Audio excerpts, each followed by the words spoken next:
Hi, I'm Rebecca and I'm here at the Allan deSouza lecture, and this is Allan right here, and he just had a great lecture about his work and about all the different themes in his work in terms of modernism and Orientalism and Marxism, I found, and many other things. One of the things I'd like to ask you about is that the Orientalism part of your work, which seems to be fairly prevalent in everything that you do, and in Orientalism I mean Edward Said's form of Orientalism in the West, and it seems very sort of prevalent. critique of Orientalism. Yes. Well, I think, I mean, certainly like Edward Said gives us a kind of way to, you know, it's like another tool of how to think of our social space now, and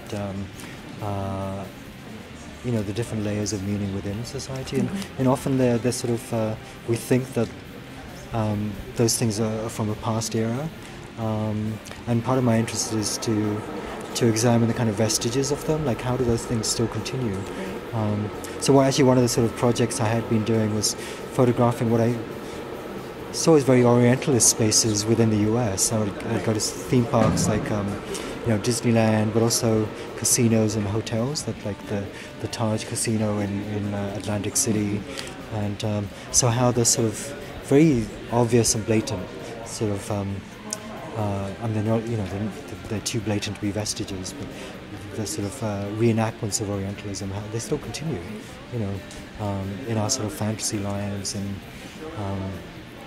you know, Disney movies like Aladdin and so on. Right. Yeah. And that seems, when you mimic the colonizer, as you were talking about that seems to be also a huge part of what you do as well.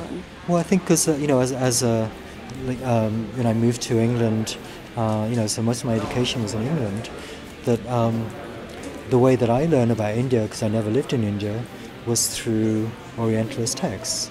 You know, or I see images of, or you know, documentaries about India, or you know, tourist photographs or holiday photographs, and so I sort of absorb the sort of ways of looking at the other through Orientalist and primitivist notions, in the same way that anyone else lives in this society. And so it's to examine those things, like, well, I've grown up with it too, you know. So it's not as if it's something that exists outside of me. Exactly. Yeah, so.